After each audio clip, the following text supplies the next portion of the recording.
没有，我没有想过要惩罚他们。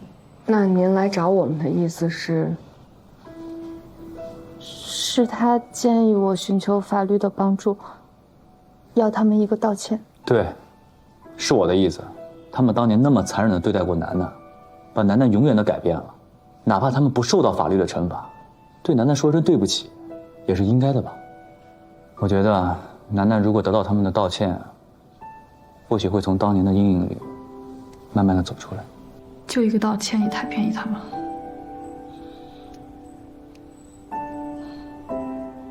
其实对于校园霸凌呢，确实是对青少年的危害非常非常大，但是该如何惩治校园霸凌，又确实是社会的一大难题，也不能全由法律来规范。其实从今天的对话来看，我们也感觉到您现在事业发展得很不错，也有了自己的新生活，但当年的这些事儿确实是让您的心里面种了一个很大的心结。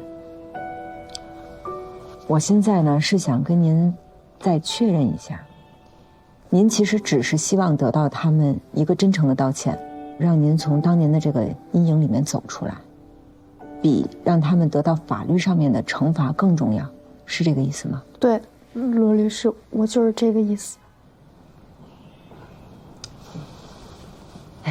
夏叔，你那边的那个案子进行怎么样了？我处理的差不多了，我有时间的。罗律师啊，你的意思是想让夏律师负责这件事儿是吗？陈律师，我们先把所里这案子说一下，好吧？你稍等。那肖女士，我们愿意在法律上给您提供帮助，不过我们之间还要签一份协议。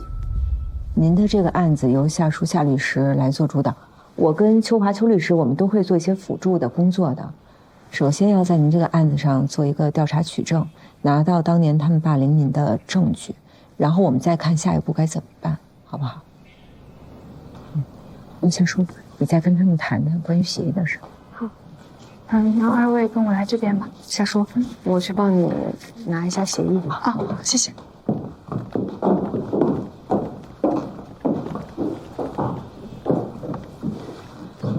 说吧，陈律师，什么事儿？出来聊两句。什么事儿？什么意思啊？这案子你不经手啊？不说了夏叔吗？夏叔什么工作能力你又不是不清楚，你让他跟，不靠谱啊。所以我说让秋华帮忙嘛，怎么我说话你都不认真听呢？我听清楚了，但是我给你介绍案子，你让我跟别人打配合。咱俩呗，又熟，好沟通，对吧？咱俩？对呀。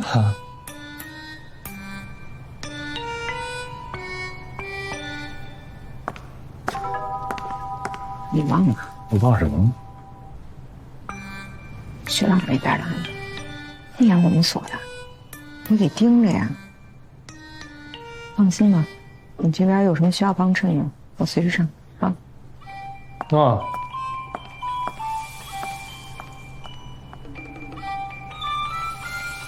徐老师跟我有什么关系啊？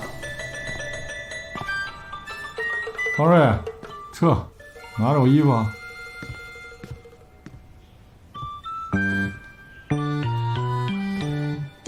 走了，秋律、夏律，拜拜。来。已经办了3万，千万别泄气，这女孩太好追就没意思了，对不对？助理多好，你现在这个阶段比你们这样你越急多了是吗？你越不急，我跟你说，哎，陈律师，哎呦我陈大律师，我总算盼到您了。怎么了，韩律师？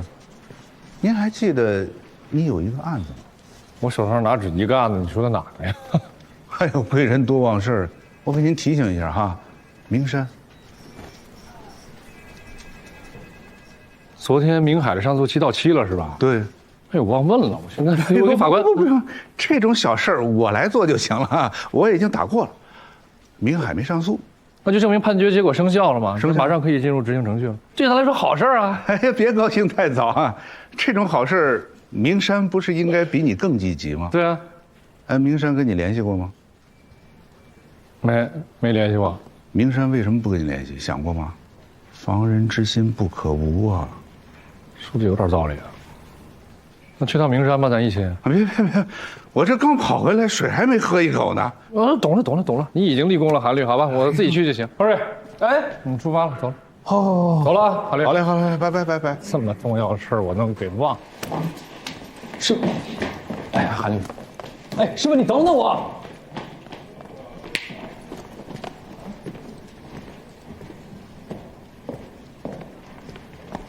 你是说明山一直没过问？是啊，胜诉以后连一个电话都没打过。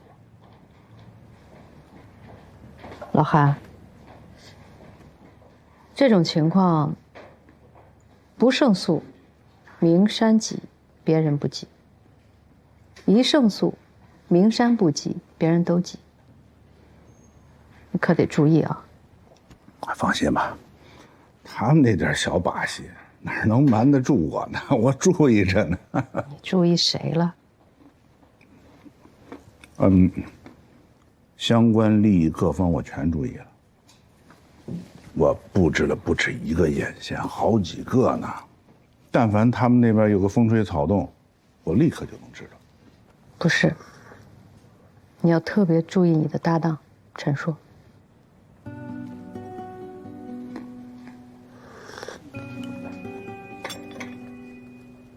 你是说，陈硕有可能卖身投靠，出卖所里的利益吗？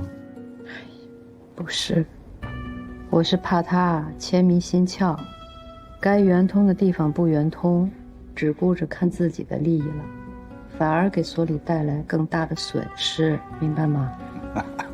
放心，看着他油滑，在我面前他就是个弟弟。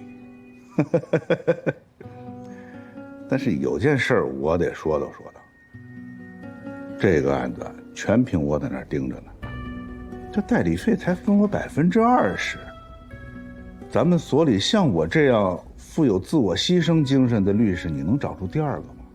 哎呦，得了吧，老韩啊，别在这儿占了便宜还卖乖好吗？您不就是长了个眼吗？啊，这个案子不是人家陈硕自己打的。还20不少了。新来的总是香的。哎呦，老帮菜再出力也不讨好。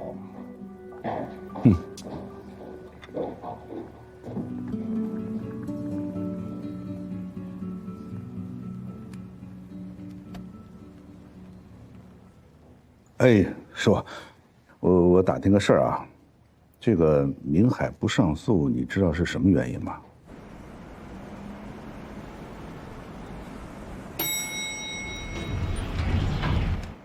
哎呦，孙总，等您半天了。哎呦，二位，抱歉，我今天呢1天的会，我现在还得赶场。汇报一下情况啊。哦，跟法院这边确认过了，明海呢没上诉，判决已经生效了，咱们这边是不是可以进入执行了？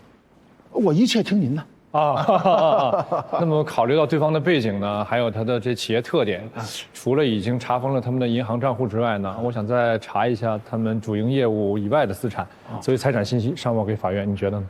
我呀，一切都拜托二位，拜托了啊！抱歉，我得赶紧走。哎，抱歉。哎，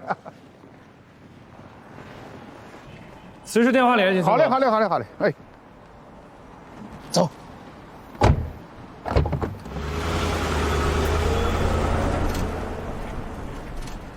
哎，师傅，这是他的事儿，自个儿一点不上心啊。老狗学不会新把戏，一定是背着自己的律师耍花样了。哎，老薛，给我查点事儿呗。师傅，我有个同学啊，现在在德仁所当律师，他们所刚刚接了那个明海的案子，所以需要的话，我也可以跟他们打听，看看明海跟明山近期有没有什么接触。不可能说的，人家代理的明海，不是他代理的，是他所里另外一个律师代理的。他那功夫一直被人打压着呢。这么说的话，可以问一下啊。行。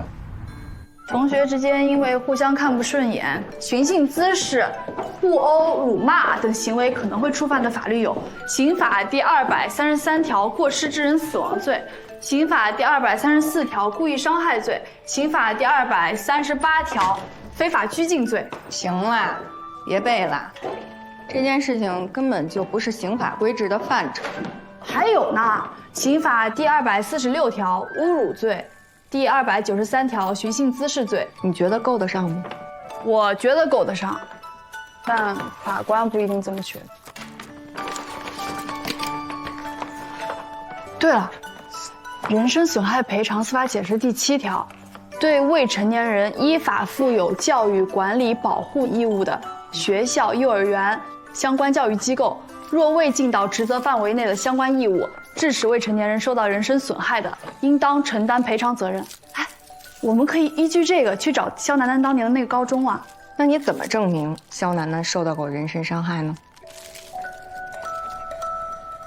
我就不信了，我再找找。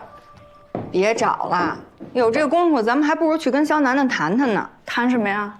放弃啊？为什么呀？很多人从小就受欺负，生存环境很恶劣，那不是照样活得好好的吗？那你的意思是，肖楠楠就应当承受这一切？我可没这么说啊。我不过是经历的比他多，我知道很多事情根本就没有办法。借助于法律，还不如求助自己。想要在这个世界上活下去，就不能那么玻璃心。你觉得肖楠楠玻璃心？我觉得有点。我从小到大比他经历的多多了，我现在一样好好的活着。秋姐，你说这话我可没办法赞同。就是因为跟你想法一样的人太多了，所以大家才对社会上的弥漫的恶视而不见，让那些坏人、坏孩子肆无忌惮。可是你管你能怎么管？刑法、民法、未成年人保护法、治安管理处罚法，你刚才不都查了吗？那就算没办法让他受到法律上的制裁，那总得让他受到道义上的谴责啊，让他当面向受害者道歉，让受害者得到精神上的抚慰，难道不应该吗？应该，只怕是很难做得到。那我倒要试试。你先吃饭吧。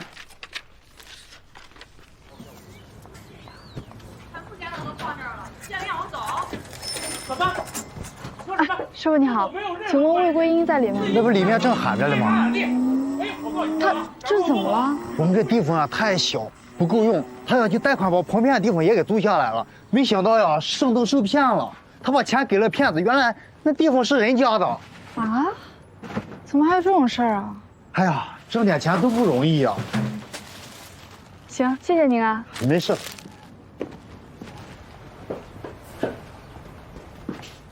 您好，请问魏桂英在吗？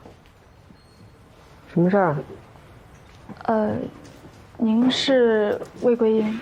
对啊。魏女士您好，我叫夏舒，是英华律师事务所的律师。我这次来找您呢，是因为我们所接受了肖楠楠女士的委托，为她曾经遭受过校园霸凌事件提供法律帮助。您和肖楠楠是高中同学吧？肖楠楠，那个好女，我必须要提醒您，您现在还对她使用侮辱性的称呼。您当年的行为对肖楠楠女士造成了极大的伤害，她到现在还被这件事情困扰，所以肖楠楠希望你能为当年的行为对她做出正式道歉。你有病吧？还道歉？谁他妈跟我们道歉呢？还抚慰她的心灵，谁抚慰我呀？我们不就是给她取个外号，开几句玩笑，啊，这就成伤害了？那小姑娘年纪轻轻的，你懂什么叫伤害吗？我告诉你什么叫伤害。我今年我都换了3份工作了。无论我如何努力，老板就是看不上我。我大学毕业到现在，连工作都找不着，我所有的爹俩都放在这儿了，我被人骗了，谁他妈跟我赔礼道歉呢？我今天被辞了，明天我工作我都不知道去哪儿找，我房租我没钱交，我吃饭睡觉我没着落，有人跟我道歉了吗？你律师是吧？你怎么不听我这种人性加正义呢？你还伤害，说你是伤害了，那我们这人不得死去？滚！不可理喻！道歉，没门儿！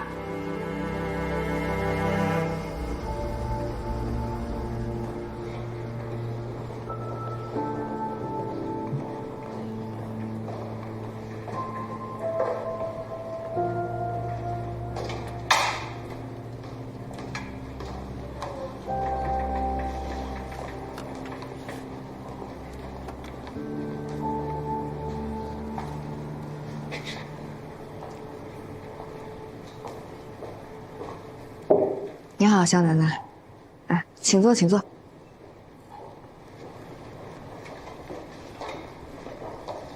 啊，我点了水果茶，可以吗？可以，谢谢你啊，邱律师。不客气。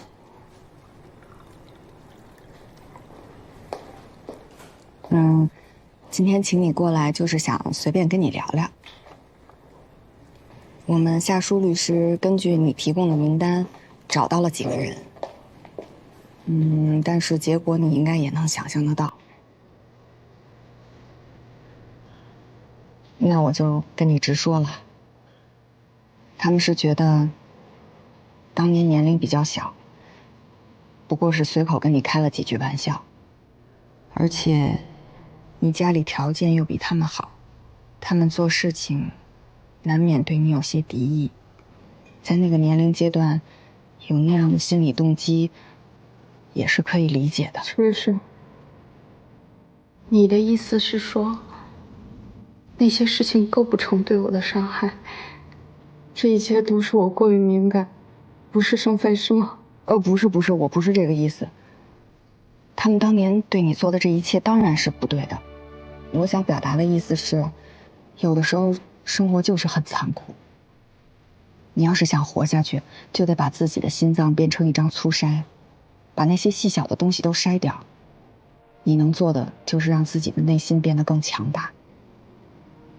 只有你变强大了，别人才不会伤害到你。那还要律师干嘛？还要法律干嘛呀？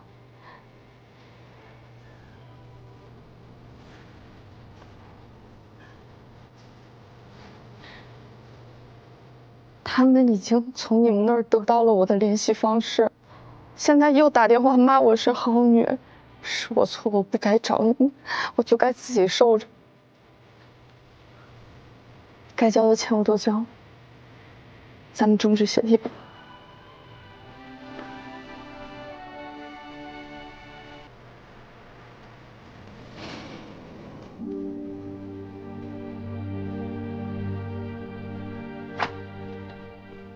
夏舒，肖楠楠要终止协议，你知道吗？什么？为什么？为什么你不知道？你去找肖楠楠的高中同学的时候，是不是把她的联系方式告诉他们了？我是告诉了其中一个人，但是他说他要向肖楠楠道歉，我才给他的。我一猜就是你，你这智商又倒回去了啊！他们哪是要跟肖楠楠道歉呀？他分明就是要套肖楠楠的联系方式，然后传播给其他同学。现在已经有好几个人打电话骂肖楠楠了。这人怎么这么坏呀？那怎么办呀？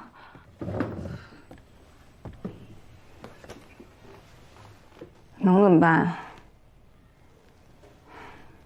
终止就终止呗。反正这个案子咱们确实也做不了什么。终止协议对于肖楠楠来说，没准也是好事儿。那不行，就这么放弃了？你再给他打电话劝劝他。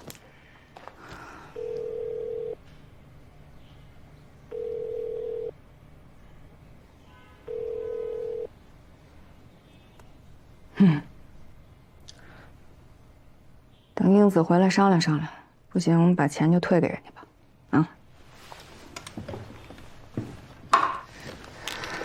您好，您拨打的电话正在通话中，请稍后再拨。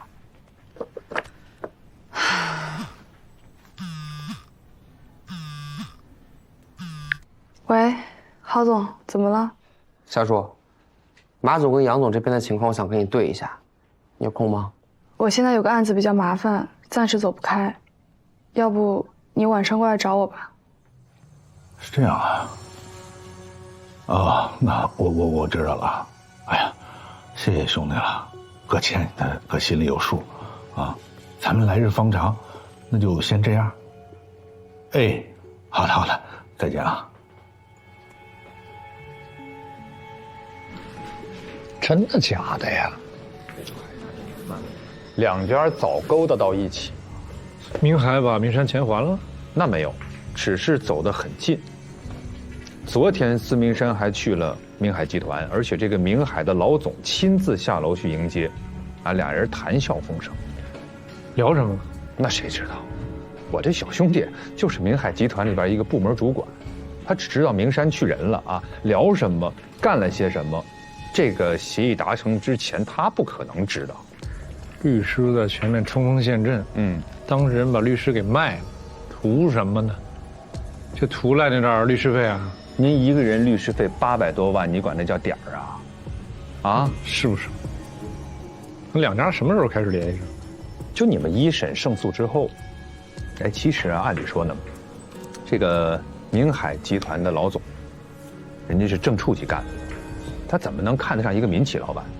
就是你们这一审啊，这做的太扎实了，证据收集的太全面了。他们知道，即便是这案子到了2审也得败诉，所以说是演了这么一出戏。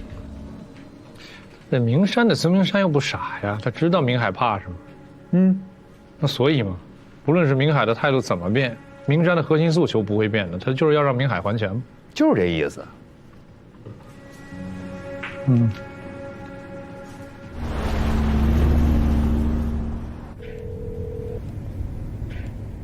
背着我跟明海见面，真有你。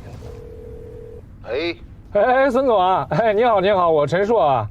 关于明海的情况，我找的公司查的已经差不多了，说他们是在平陵买了一块地。内部情况呢，说是要盖个宿舍，但具体什么用途也不重要。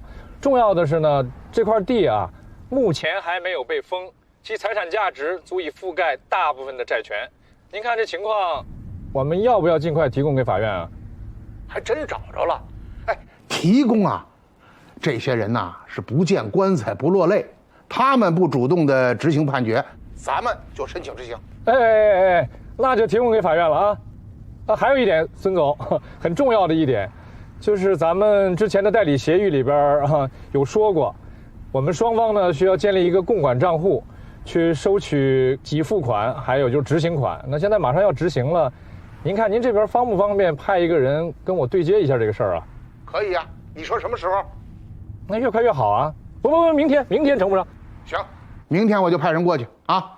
那您先忙啊，我等您的人。你对我不义，就别怪我对你不如人。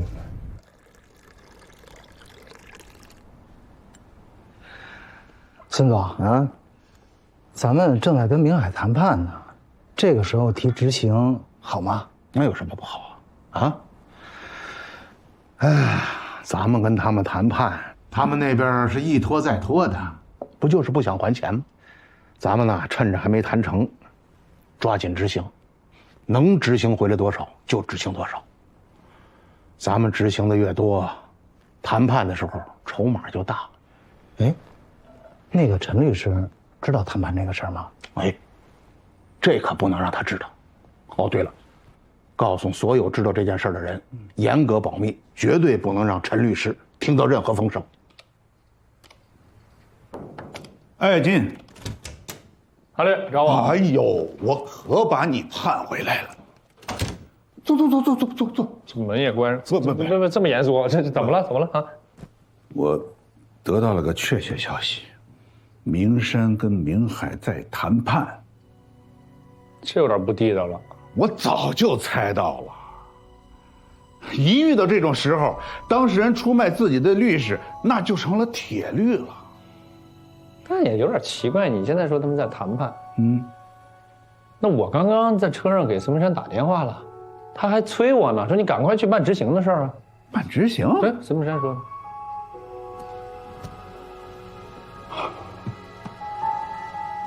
这就说明他们谈判没成功。那没成功怎么了？没成功，再利用律师一把，逼着那边执行，然后明山谈判的时候，他就有更大的筹码，是不是？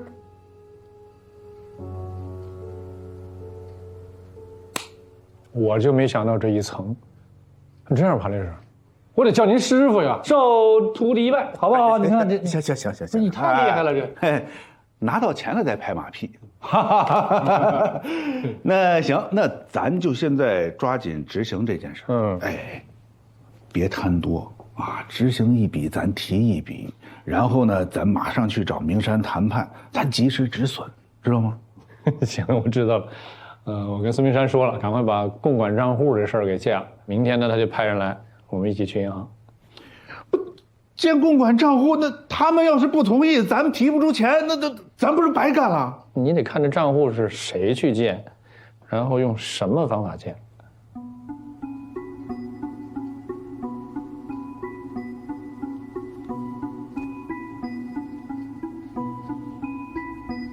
陈叔，不能这么干。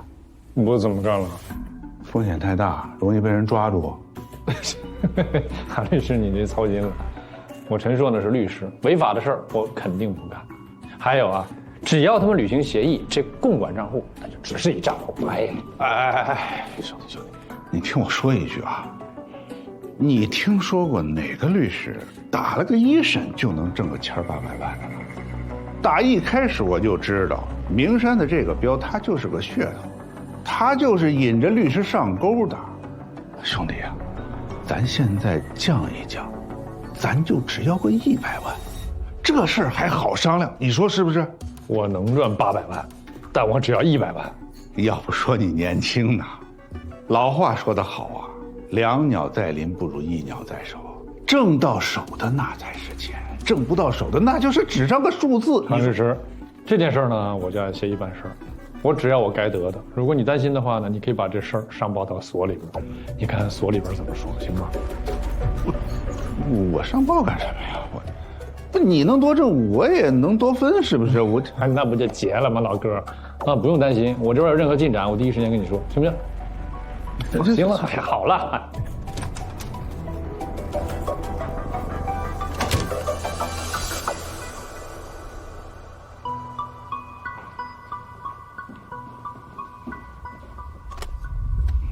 肖女士，您的手机关机，所以我只能用这种方式向您道歉。您的电话我不是有意泄露出去的，确实是我处理的太草率了，不怪邱律师，实在是对不起。说吧，什么事儿？你这咖啡不错呀。哎，说正事儿。我大伯小叔，基本上是把马总跟杨总他们搞定了。这么快？那兰姐呢？还是联系不上？兰姐她就在国内，但是我去她家找她，她也不见我。你有什么办法吗？我怎么知道哎？我再想想吧。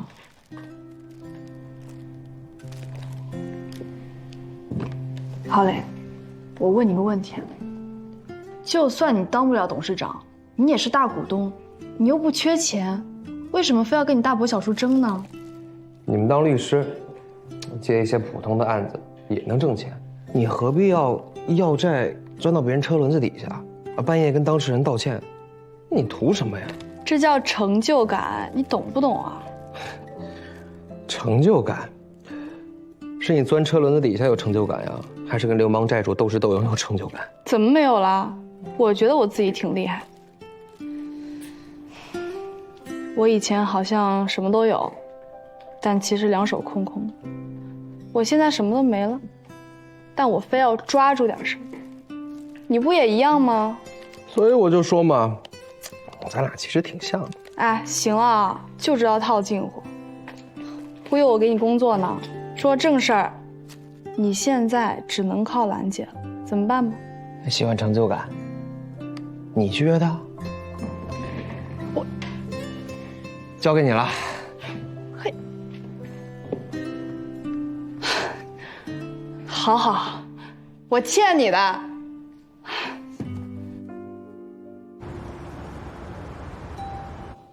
师傅，明山集团董小姐，这是我师傅。陈律师，哎，董瑶，叫我小董就行。不，还是叫董小姐。你好，你好。你好。不好意思啊，今天还特地让你跑一趟。没关系。身份证、授权书都带了。都带了。行，师傅，跑腿这种小事交给我。小事？明山集团哪有小事啊？明山集团的事都是最重要的，必须我亲自出马啊！银行那边我已经联系好了，过去占用不了你多长时间，咱就能办完，好吧？好。来。您先，我给你拿车。不用，好好工作，少偷懒。董小姐，这几份呢，就是咱们双方建立共管账户需要签的协议，我们量身所已经盖好章了，你看看有没有什么问题？没问题的话，你们把明山的章一盖，反正交给银行就好了。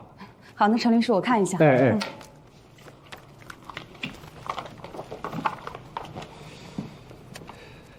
董小姐，我今天见您嘛，我觉得眼熟啊。我呢之前是跟孙总还有孙太太吃过一次饭，当时孙太太呢给我留下的印象特别深刻。我今天见你呢，我就是觉得这眉宇间的神韵啊、气质啊，包括谈吐什么都有点像。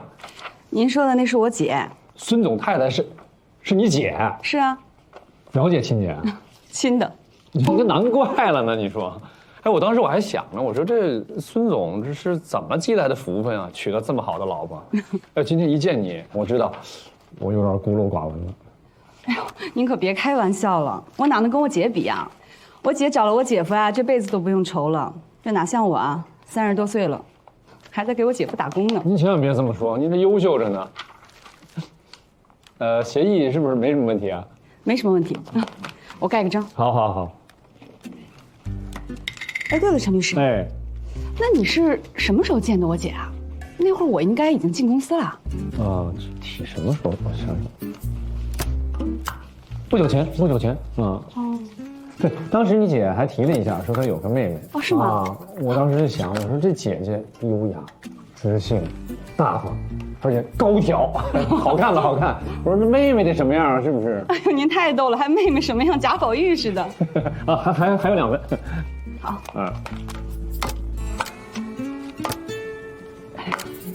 我算是知道我姐夫为什么愿意跟您合作了。我这就是业务能力吧，最甜。陈律师，你好，来了。你好。啊，我今天来呢，刚才在电话里说了，就是办理一些公款账户的业务。这个就是名山的财务董小姐。您好。那你们2位跟我来吧。可以啊，这位请。董女士您先。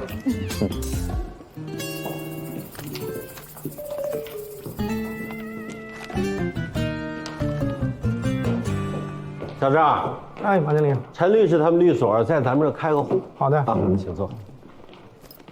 授权书和身份证都带了吗？哦，有啊，授权书、身份证来，协议都给您，很快的。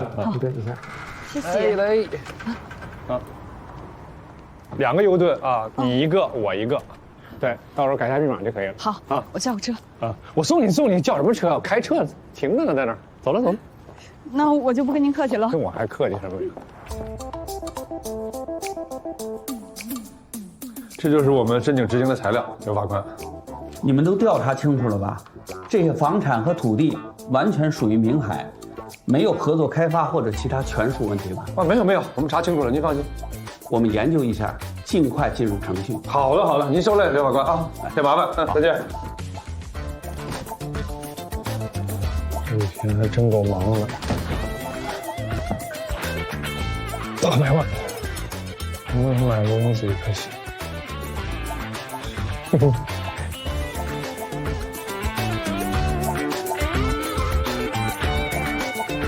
这跟房两红说一下。进来。好嘞。哎，陈律师，有事儿？不打扰你了。不打扰。啊，我就汇报一下明山的案子的一些进展。坐。好。现在呢，一审胜诉了。对方也没上诉，一审判决结果已经生效了。哟，那得恭喜你啊！这是在咱们所和您的大力支持之下，我才能取得这样的成绩。我谢谢所里边。陈叔啊，对方不上诉，不见得是件好事。也许转移了一个战场。什么意思啊？现在啊，有很多的当事人，他们不习惯于用法律来解决问题，都习惯于用权力来运作。他们不上诉，不代表他们就复盘了。也许人家换了一个玩法，比如说私下里用其他的手段来和我们的当事人勾兑。方律师，好像还真像你说的这样。胜诉之后呢，我就找人查了一下，这2家老死不相往来的企业啊，突然变得一家亲了啊，没事就私底下接触，就像你说的勾兑吧。但关键是呢，这孙明山跟我只字未提。我看样子你都想到前面了，姜还是老的辣，方律。现在啊的太多人都缺乏这种契约意识，打官司的时候找律师，把律师当枪使。一旦事情有了转机呢，人家就会踩着律师往上爬，最后结果就是一脚给律师踹地。那照你这么说，是不是我们现在担心的这种情况已经出现在这案子里边了？那怎么办啊，方律师？我没这方面经验，你肯定是比我知道的多，怎么办？明山对你只字未提，就一直瞒着你呗。对，昨天跟他们通电话，只字未提。那执行呢？他们还执行吗？催我了呀，让我快点儿。我今天去了趟法院，提交了申请。这样的话，那就说明他们双方还没有勾兑好，目前他们还是需要律师的。既然人家没有挑破，我觉得你不妨也不要说破。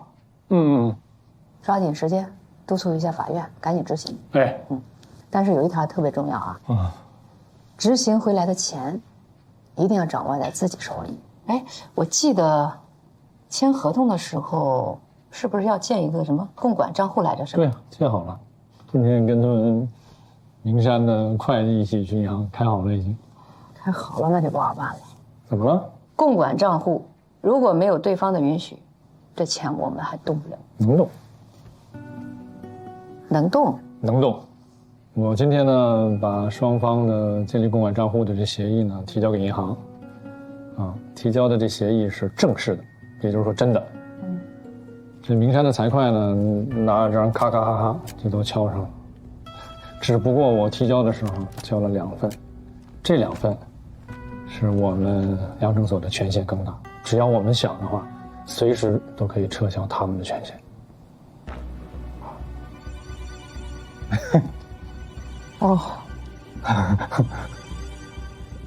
我做错了吧？是不是方律师？没有，陈叔，你留着一手，特别好。你就吓死我！你刚才那么看着我，我以为我做错了。有您这句话我就放心了。汇报完毕，那我去忙了。那行，哎，打扰了，方律啊。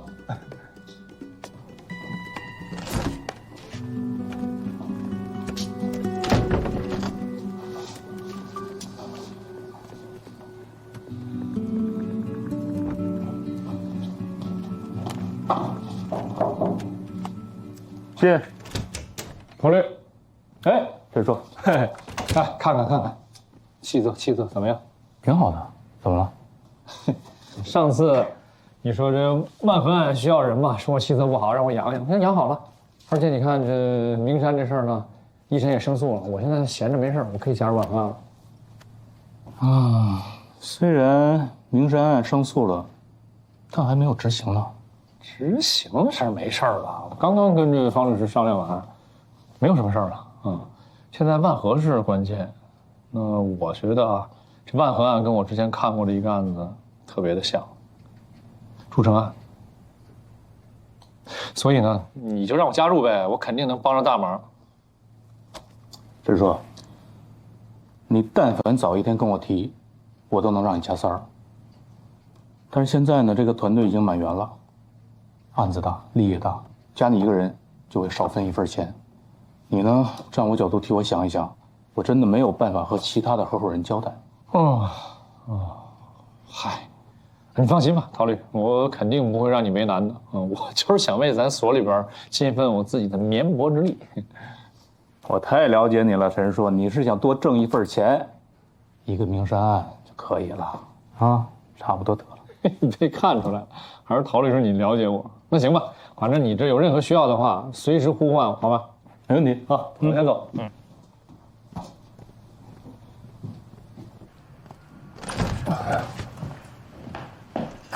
那我去。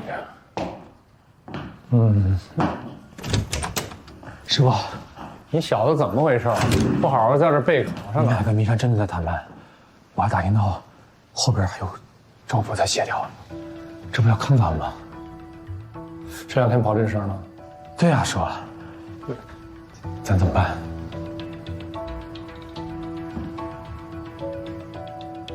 我自己看着办吧，我出去一趟。你去哪儿啊？谢谢。备考。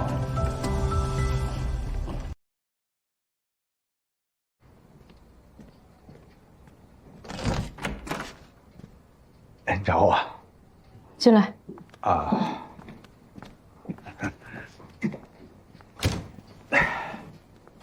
陈硕和明山集团建了一个公管账户，但是账户的权限在我们这边。事实上呢，这个账户就是咱们良城所的。这事儿你知道吧？不知道啊。嗯。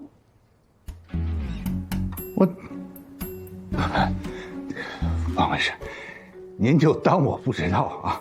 我还有事儿，我去忙去。哎，站住！回来。哎，那你跑这么快干什么呀？你怕什么呀？我没什么事儿，我就是想告诉你一声。不，你告诉我一声干什么？我又不想知道。不是方律师，你告诉我一声，你什么意思呀？因为你失职了。当初让你参与这个案子，怎么交代你的？火候要掌握好，陈硕要盯好。现在他私底下搞这些小动作，你什么都没发现。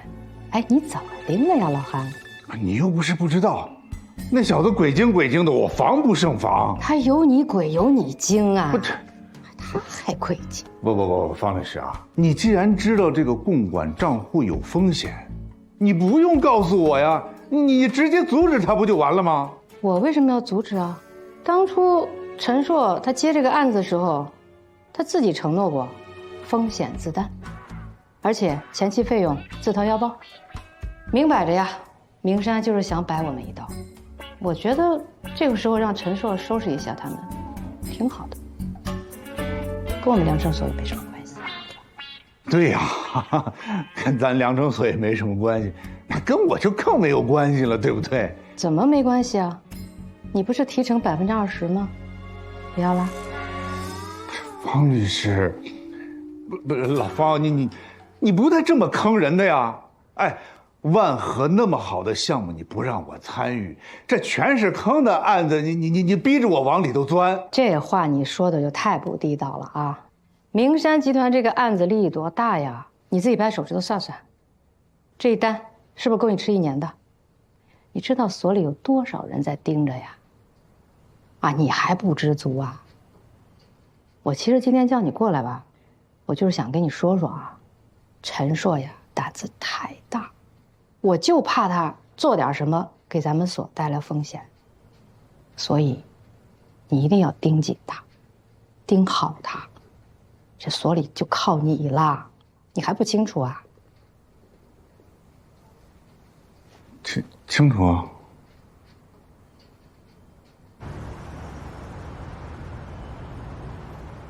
哎，陈硕，你怎么想的呀？现在明山的案子一脑门子官司呢，你怎么又插手万和了？图什么呀？就是为了那罗英子啊？我为我自己的好奇心，他们越不让我参与，我就越得知道为什么。哎，你说他们为什么不让我参与？这里边有事儿呗，不想让你知道吗？哎，我今天还特地跟这个陶正提了一下这筑城案，他愣是没接茬。我估计就是怕我知道里边有什么猫腻儿。啊，你知道我现在去哪儿吗？我去找这筑城的老板，我去问问为什么。哥们儿智商可以吧？你悠着点吧啊，安全第一。行了，不说了。啊。这么。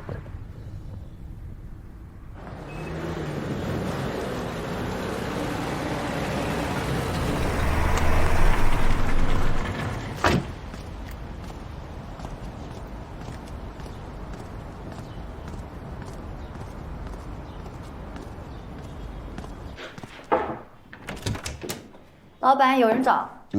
谢谢啊。于总，您哪位？哎呀，于总，久仰大名，久仰大名。哎，你好啊，我叫陈硕，是一名律师。啊，律师。哎，找我有什么事儿？于总，您之前是筑城集团的老总吧？你就说什么事儿吧。是这样，我呢听说过您一些过往的经历，您受苦了。你找我到底什么事？梅德良您认识吗？梅律师。没错，梅律师啊。这梅律师呢，因为您这事儿也受了不少苦，也特别不容易。你这什么话呀？他受不受苦跟我这案子没关系。表面上没关系，但随着咱聊着聊着，他可能就有关系了。于总，我今天来呢，就是想跟您了解一下当年筑城案的事情的经过。您到底是哪位啊？为什么关心我这个案子？你哪个律所的？良城律师事务所。什么所？良城所。良城所。对对对。你来干什么？你们把我的企业拿走了，害得我做大狱还不够啊！你们还想怎么样？走，马上从我这儿走。我刚进良城所没多久，不，你看，保安，把人给我弄走。于总，这很多年前你走不走？保安，咱坐下好好聊，别咱坐下聊一聊不行吗？不聊。保安，快点，我自己能走，你们别废话，别走。我是律师，你别律师，出去！不是你们，哎，是不至于啊，有什么仇恨呢？方力宏做什么了？这是。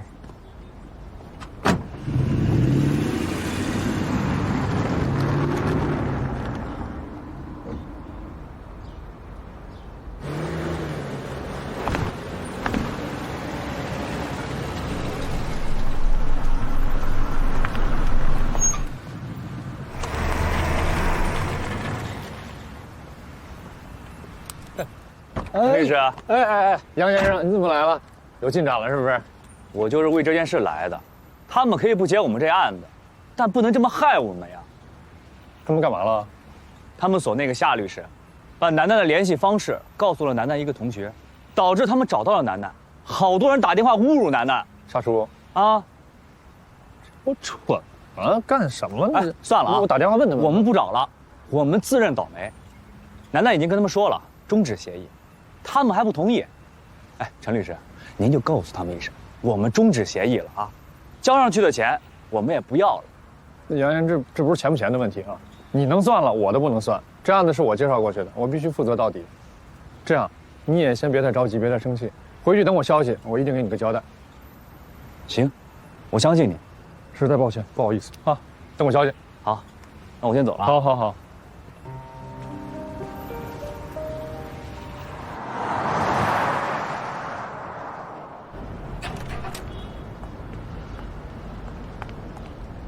嗨，进来。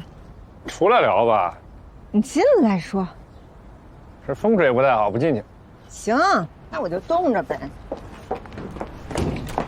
是挺冷的，衣服给你。别，你就穿上吧。你怎么有事没事老往我们这儿瞎跑呀？您是赚着钱了，我们还没解决温饱问题呢啊！你们是不是觉得这肖楠楠受的伤害不够啊，还得再补一刀？你什么意思啊？我之前跟你说过吧，我担心夏叔工作能力不行，我让你别让他盯着肖楠楠案子，你不听，现在搞砸了。你说他去找当年霸凌肖楠楠的人没问题，你说你干嘛要把这联系方式给这些人？现在好了，好几个人给肖楠楠打电话骚扰他，还有秋华这么诚实的律师啊，居然找着肖楠楠聊，说你太玻璃心了，你要坚强。哎，我问你，肖楠楠能坚强的话，至于到律所找咱们吗？打住，陈硕，你要对你说的话负责啊！你现在是说他们俩没有职业道德，故意这么做的是吗？就这意思。你这话听谁说的？杨树啊，杨树去我们律所找我了，你不信的话，给他打电话。行吧，那我回律所了解一下，如果真像你说的，我会亲自跟他们道歉，并且这案子我亲自做。肯定得给人道歉的。他这案子我介绍的，我也得跟着一起吧？不用了，杀鸡哪能也用牛刀，承认我是牛刀了啊！杀鸡哪能用指甲刀啊？我自己做就行。他们呢信任我啊，我信任你，所以这事我得参与。人家就给了我们2万块钱，我哪有多余钱给你啊？真不用担心，就你这点小钱我看不上眼。哥刚赚了800多万。是，就这钱还没落你口袋里呢啊！喊得满世界都知道了，你就不怕劫匪绑票啊？你把我绑了呗，800多万立刻转给你。绑你？我费不费劲我？你等着，我去跟薛老师打声招呼，然后我回所里一趟。怎么什么事儿都得跟着姓许的说呢？人家给我发工资，我不跟人汇报，跟你汇报啊？我也可以给你发工资。那再谈。肖老师，那边都是我们处理完的，然后这就是这个对照的目录表，还有一些零碎吧。您看，您是请您律所的律师继续来处理呢，还是我让秋华律师过来继续跟进？都可以，看您方便吧。应该没什么问题。你在忙的这个案件是10年前的一个校园霸凌案，没有造成人身伤害。可是他却改变了这女孩的一生。这个案子可能不会有结果，你和你的当事人要有心理准备。你让我想起了10年前我专门做公益案的时候，这好日子是一去不复返了。其实我很羡慕你，你还愿意为一些很可能没有结果的事情去努力。放心吧，鼎新的案子我让邱律师接手，你去忙你的，我支持你。谢谢徐老师，谢谢。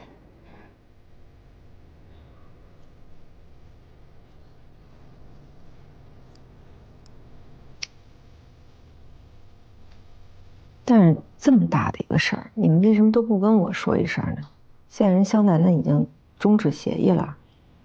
我跟夏叔也是合伙人，这个案子你既然交给我们俩，那我们俩就看着办了呗。波姐，是我的问题，我还是把人想得太善良。那个人答应我，他一定会跟肖楠楠道歉，我才把联系方式给他的。对不起，这件事情我也有责任。给联系方式的事情我已经批评过夏叔，但我还是那个意见，这个案子不会有结果的，早结束早好。但是秋华，你是不是说人家肖楠楠是玻璃心，不够坚强？我说的是实话。那你不会说你能有今天是因为你认命，还逆来顺受吧？那肖楠楠也没逆来顺受啊，这世界就是这个样子。大恶还在横行，我们能拿小恶怎么办呢？秋姐，你这话我不同意。是恶就应该铲除，哪有什么大恶和小恶之分啊？那你不同意，你去做呀。我在做啊，结果就是让受害者得到了新的一次伤害。夏叔，秋华最后说这句话没错。这事儿说到底，你是始作俑者。你要是不给对方联系方式呢，对方也就不会骚扰肖楠楠，对吧？肖楠楠不被骚扰，那这案子也就不会跑了。你现在也是合伙人，所以你应该竭尽全力的去想办法，看看怎么能挽回，好吗？还有，我想跟秋华再单独聊聊。好。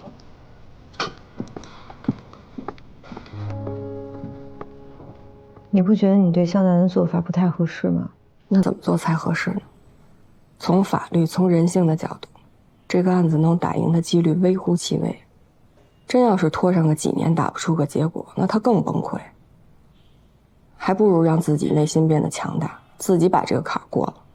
法律只是个工具，它从来就不完善，所以我们才要赢得大概率会失败的案子，引起大家的重视，从而推动社会改变啊！你这是理想主义，是乌托邦。就算真的有一个案子能够推动社会的改变，那肯定也不是这个案子，因为它太普遍。那咱们不提法律，就说咱们都是专业的律师吧，是不是应该尊重别人的痛苦？那有些人他面对痛苦的时候，他就是走不出来的，就比如肖楠楠。那走不出来就一辈子都耗在这儿吗？肖楠楠被人霸凌，法律爱莫能助，他唯一能做的就是让自己变得坚强。不然所有人的帮助都是毫无意义的善良。那作为律师是不是应该客观，而不是一己独人？那肖楠楠她就是不能那么坚强，她就是不能做事理性客观，事事权衡利弊。你不能总让别人都跟你一样吧？权衡利弊有错吗？算了，别再讨论这件事情，再讨论下去没有意义。肖楠楠这个事情，我不认同你的理念，但是我尊重你们的意见。他这个案子呢，就由我跟夏叔继续去做，你去卓越所那边帮徐老师把账理了，好吗？好。我知道你不爱听，但我还是得给你泼冷水。不管你们怎么努力，结果肯定还是接受现实，不了了之。也许肖楠这案子就有转机呢。如果真有那一天的话，我也希望你能转变你的想法。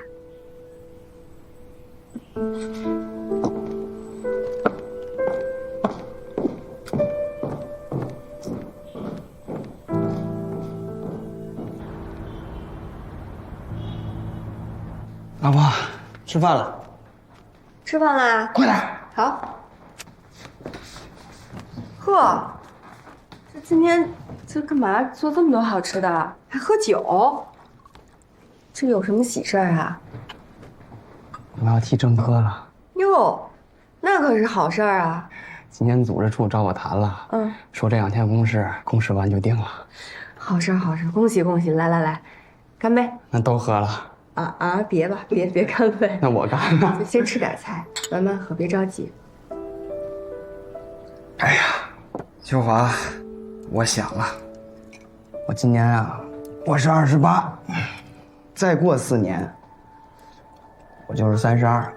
那时我爸没退休呢，我争取拿个副处。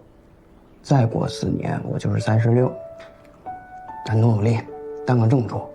到那时候啊，咱家里的前景啊，可就非常乐观了。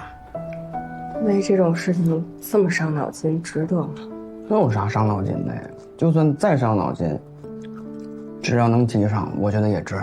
仕途这条路有头吗？全条我不早就跟你说过，只要你高兴，哪怕你一辈子都只是个科员，我也会跟着你的。我觉得实在没必要为了提个什么处，这么大费周章吧。你对你事业那么要强，你怎么就不希望我对我的事业要强啊？我的意思不是说不要强，我是说凡事都要靠自己的能力，而不是靠关系。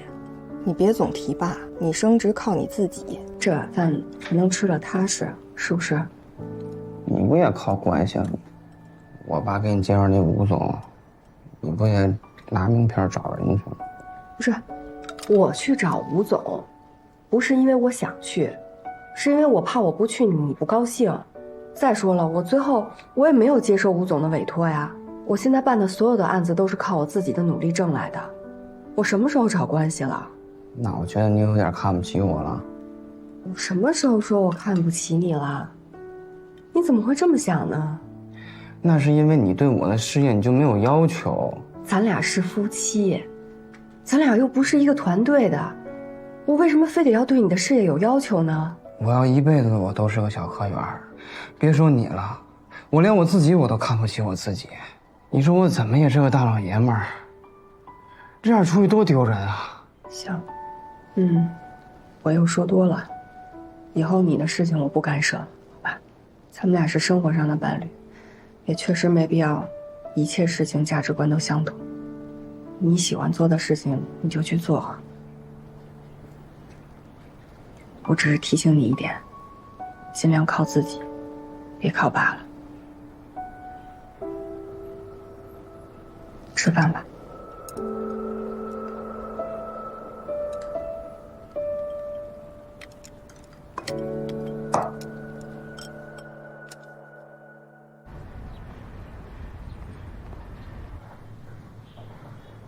对不起啊，我们向您2位道歉，没有为肖女士讨回公道，还让您受到了2次的伤害，这是我们工作上的失误。肖女士，实在是对不起，这是我工作上的重大失误，我向你道歉。没关系的，都怪我。现在想起来，我当年就不该吹牛，和他们说我卡里的钱花不完的。就算是你吹牛，那也是他们的错，他们不可以这样对待你。你不要把别人的错归结到自己身上。肖女士啊，这次他们的工作肯定是有疏失的，但是初衷呢是好的，是想替你讨回公道嘛，所以再给他们一次机会，好不好？我们可能做不到让所有人为他们当年的所作所为向您道歉，但是我们可以努力做到，让那几个为首者向您道歉。明天我会继续自己去那个县城跑一趟的。我跟他去，我看着他，免得他又犯错误，是吧？谢谢陈律师。应该的。飒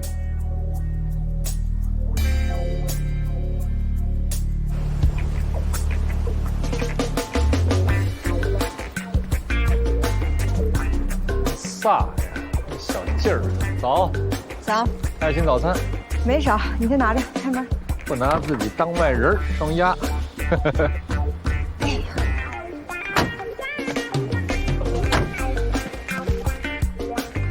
开车。来，公主。哎呦喂，吓我一跳！多周到的服务啊！下次先提醒啊。我想想，应该是那个对，第3本的第55页，你找一下。啊，对，还有和那个长风那个往来啊，你可以问问徐老师，徐老师他知道。啊，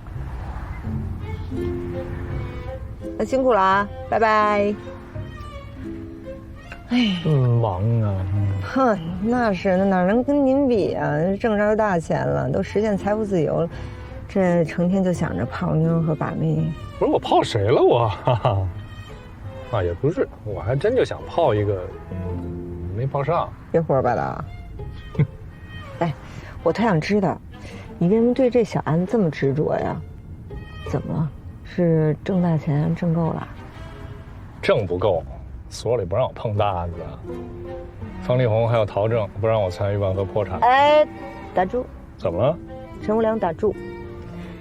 你们所是万和的管理人，我们代表是万和的债权人，咱们之间存在着利益冲突。拜托你闭上你的嘴，不要再跟我聊这个案子。再者说了，挣钱都挣到财务自由了，你也别老挂念什么万不万和的了。行行行，不愧是罗正义哈，知道我一个案子赚了800万。这不是您自己跟我吹的牛吗？哎，你打这官司花多少钱？别提了，找会计事务所去理他们之间那笔烂账，花了我60万，60万啊！是我自己掏腰包，梁正所1分钱不拿啊！什么叫一日千金呐，陈老板？少揶揄我啊！我把房子给抵押了。其实开始呢，我是想把你那套法拍房给抵了的。那为什么不啊？我舍不得呀。不还闲着呢吗？不说了吗？舍不得。买那房子是为了以后高价卖给你，到时候赚差价，我舍不得卖。我就知道你这么说，陈无良，你就死了这条心吧。我偏不会买，我就想眼睁睁看着你那套房子怎么砸你自己手里。行，我活该，砸我手里我也愿意。哎，那也就是说，你这挣大钱的案子，你们所全程不参与，然后一切风险由你来承担。啊？没风险啊，有什么风险啊？胜诉了，对方也没上诉。而且已经到了执行程序了。你注意安全哈。我光明正大的打官司，光明正大的赚钱，我没什么好怕的。这挣不着钱还好说了，就怕您真挣着钱了，那事儿真就来了。哎，没事儿，我所有操作都告诉方力宏。这就是我正要提醒你的，你得注意方力宏。还真奇了怪了哈！之前谁跟我说的？整个量程所，最正义的就是方力宏。谁说的这话呀？哎，我现在还是这么说呀。但是在这巨大利益面前，什么事儿都有可能发生，你自己注意点吧。好的。是担心我了？那你就真想太多了，兄弟。这无良的人还需要人担心吗？嘴怎么就这么硬呢？你担心就说担心呗。你那车座怎么这么硬啊？我一点都不舒服。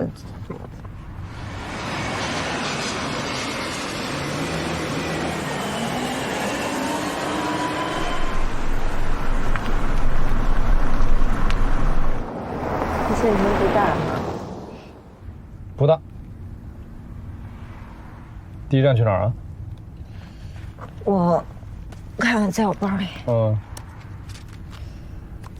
咱们先去找一个叫王娜娜的女的，她就是这件事的始作俑者。当年呀，就是她把人家肖楠楠不吃肉，添油加醋说成人家里太有钱了，这肉都没人吃，喂猪。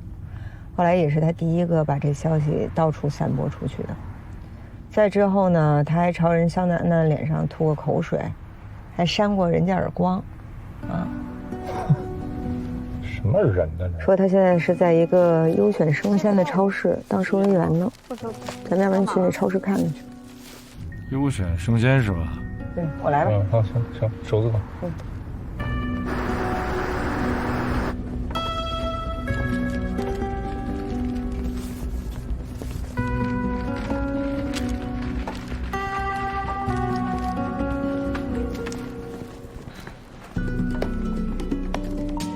边上靠点，你别指着我收银台。嗯，那收银员是吧？好像就是他，但他怎么比肖楠楠长得要老多了？生活的馈赠。哎，你别摔行吗？你怎么还摔呢？你谁呀你？你在那儿指挥什么呢？你什么态度？你指什么呢你？我就指你了，就指你。过来，你怎么了你？过来了，你怎么动手了你？直接上手了。等我说完了，等我说完了。你太凶了这。别动手，别动手。你给我惹毛了，我也这么打。至于吗？肯定能干出霸凌这种事来。我呢？别动！你动啊！干嘛呢你？经理是他先骂我的。那你不能公开动手啊！你一直看。你这学怎么打架？你少来，走吧。这工作肯定是保不住了，出去等。我先动手，你先动手，咱们说完了。大姐，哎呦，别动手，别动手！这王大一看就不是个善茬，没说几句直接出手了，薅人头发。一会儿他出来呢，你先上冲锋，我殿后。不是陈叔，你好意思吗？你大老爷们儿，你自己非要往上贴，现在好意思往后躲啊？我怕他薅我头发呀。我就不怕薅头发是吧？这发量。什么烂东西！老娘不干了！出来了。王女士，王女士，哎，你好，您是王娜女士吗？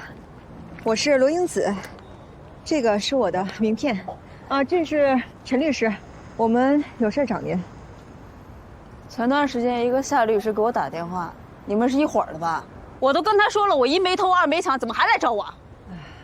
王女士，您看，要不我们去找一个安静的地儿坐坐聊聊？有事儿你在这儿说。好。既然我们的夏律师也给您打过电话了，那你也应该知道我们是为什么事儿而来的。不是你们有完没完啊？我怎么着他了？谁上学的时候没跟同学红过脸啊？至于吗？这点破事儿记到现在，是不是小心眼儿他？你就回去跟他说，哎，我见他一次我扇他一次，我见他一次我吐他一次。这么矫情。王女士，你说话放尊重一点行吗？你曾经霸凌我的当事人肖楠楠，最终造成他严重的精神创伤，以至于到现在都没有痊愈。而他呢，他只想要您一个道歉而已。我给他道歉，谁给我道歉啊？是他自己不自爱发自拍，哎，勾引人，他还不让人说啊？还有你刚刚说什么霸凌，我可不认啊！你要是再这么胡说，我告你造谣！造谣？你曾经有没有向他吐过口水，扇过他耳光，说他们家的肉是喂猪的？而这些话、这些事儿，他到现在都没有忘记。您要是这样的话，我只能建议我的当事人起诉您了。这样的结果您能承担吗？你告啊！我生活已经这样了，我还怕谁啊？我一天打2份工，刚刚因为一个神经病，我连工作都没了。我男人跟人跑了，留下孩子没人照顾，我没钱没工作，我日子过成这样了，谁给我道歉？你要是再让我给他道歉，我连你一起打！别，王女士，平静，啊，这大街上动手非常不文明。罗律师啊，刚才这态度呢，确实也不太好，我代他跟你道歉，行不行？你别说话，你看不见啊，王女士刚丢了工作被开除了，心情很糟糕。王女士，刚刚呢，这超市里边发生的事情呢，我跟罗律师看的是一清二楚，整件事情双方都有责任，但是那顾客吧态度也是真的挺差的，特别粗鲁。我要是你的话，我也绷不住，也可能动手。所以在这件事情上，我能同情你，啊，你现在丢了工作，挺不公平的。咱借一步说话啊。刚刚呢，你说的话我都听见了。你现在是一个人带着孩子，对吧？你说为了养孩子们，含辛茹苦的，一天打好几份工，太辛苦了呀。从我这看，我觉得你是一位特别伟大的母亲，而且很善良、很勤奋。所以说之前我们提到的说很久以前发生的这件事儿，霸凌，我想肯定是无心之举吧。就像你说的，小的时候谁没犯过错呢？这样，我姓陈，叫陈硕啊。良城律师事务所上面有我电话，你如果日后有任何法律方面的问题需要我给你提供帮助的话，我可以无偿的，行不行？说好。我再带我的同事给您道个歉，啊，再见。陈硕，你骂我有瘾是吧？凭什么要向他道歉？他明明就是欺软怕硬。你是硬，刚才差点挨揍，是不是？咱们呢是找人来谈判来了，不是在这树敌呢，讲究策略，行不行？下家吧。